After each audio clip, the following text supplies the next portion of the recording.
Welcome to Virtual World's Real Body. Today we'll talk about narrative immersion.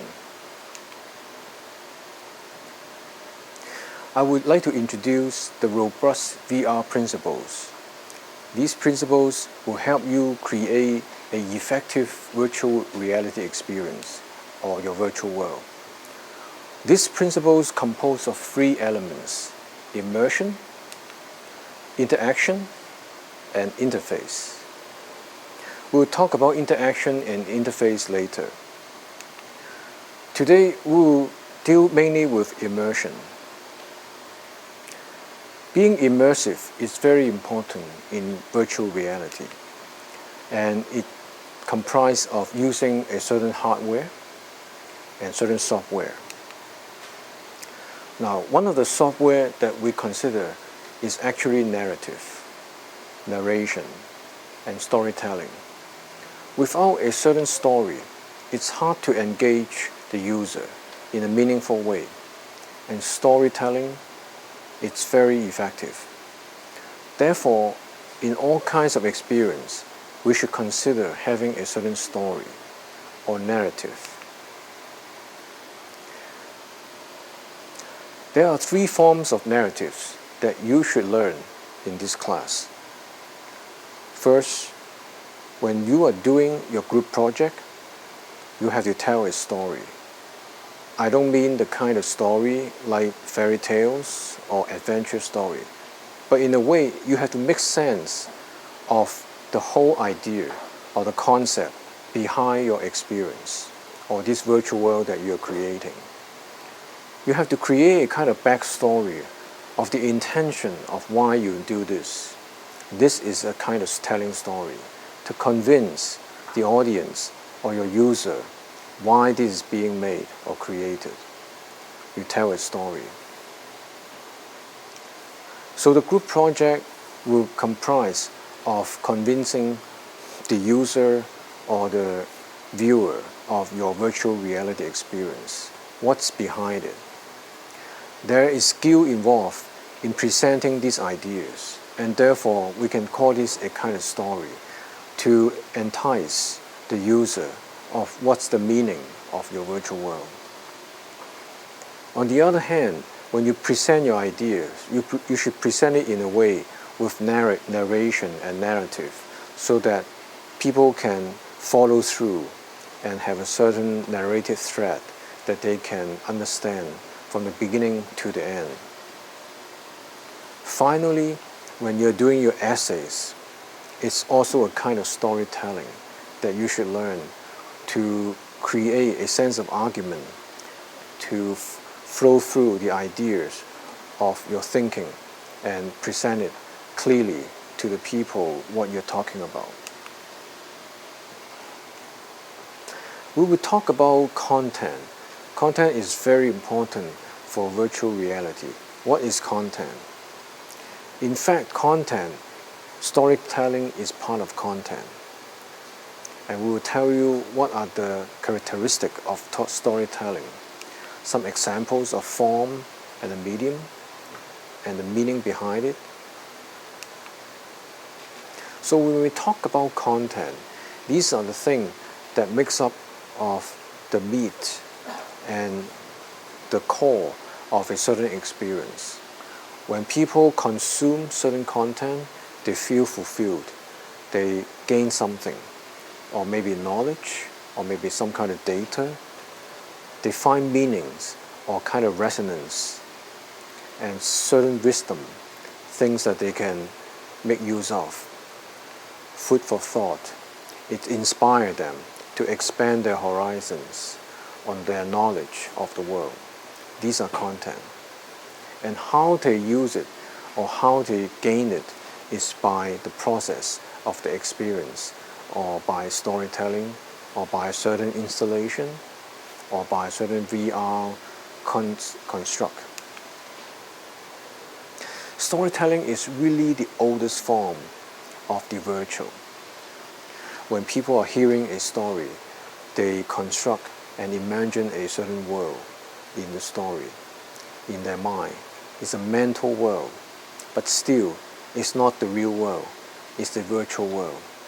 This is the oldest form of the virtual world imaginable through the storytelling. For example, in the virtual world or the world of the assortment in Chinese novels, the virtual world is created, and this world is not real. The Asian assortment world is a kind of imaginary or abstract world in the novel. When we create virtual reality experience, we have to draw from all kinds of data or material to construct this world. Where do we get it from? In fact, the real world is a raw place that we can draw ideas from. It's the raw material for VR. Because when we simulate or replicate the real world, people can relate to it immediately. In reality, there are all kinds of information, events that happen, information, place, ideas, people, all kinds of data. These are all dispersed and disjunct in our experience of reality. When we make sense of reality, or when we find expression, we create story. Story becomes a certain narrative that we make sense of what's going on, of what had happened. Whether the event is true or not, we want to look at it as a story. That's why in news, there is still a news story. People have to understand an event from the beginning to an end, like a story, even though it's a news event. In story, we make sense of what's going on, of what's happening in this reality. We ask questions, and those questions are being answered in story.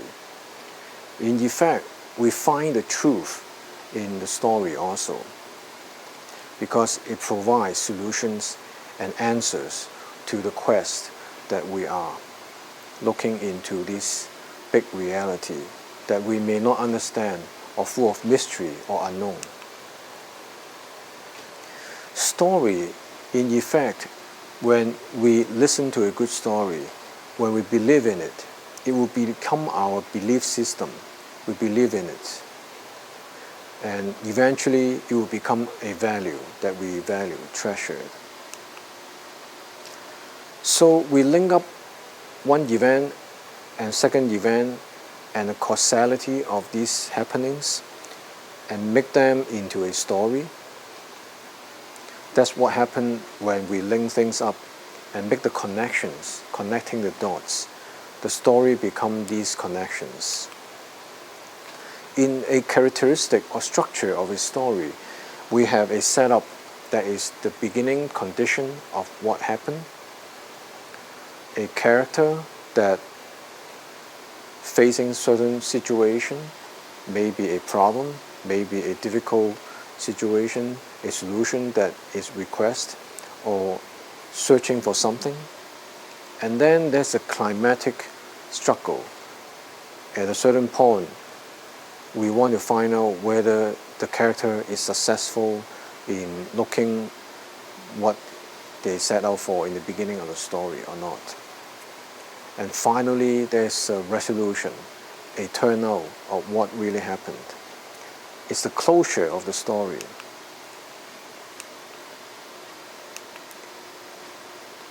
So, for example, in Interstellar, there's a setup of the Earth in trouble.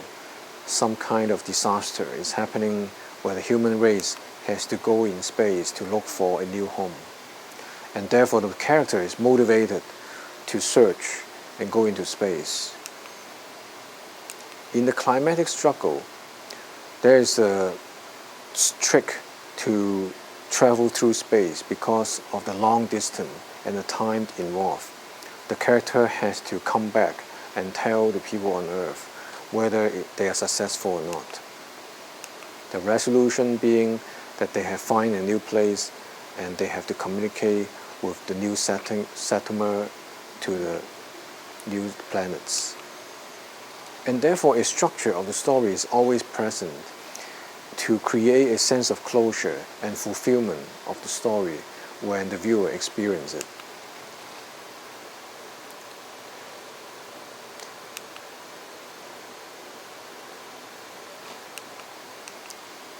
Narrative is a description of a series of events that not necessarily have a climatic situation.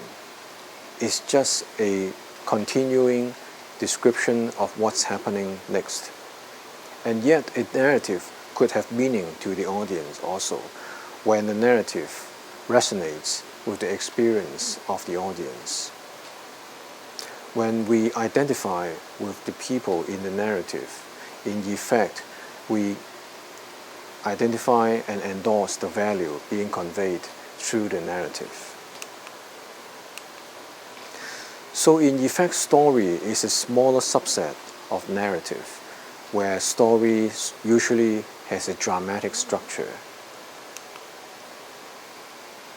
Now, as we move into the VR creation, we are creating different forms of experience that may not follow the usual story structure. In VR, because we are creating a certain space, it allows us to place the element or structure of the story very differently. When we talk about the effectiveness of VR, it involves immersion, that is, engaging the people in the virtual world, sensory stimulation, a kind of visual pleasure that people can make use of their sense fully, interactivities, they're doing things and engaging them to do things in the virtual worlds, participating in certain activities, suspension of disbelief, completely dislodge themselves from the outside reality and believe in what's happening in the virtual world. And finally, the attraction of infinite possibilities also allow people to keep engaging and exploring what's going on in the vastness of the virtual world.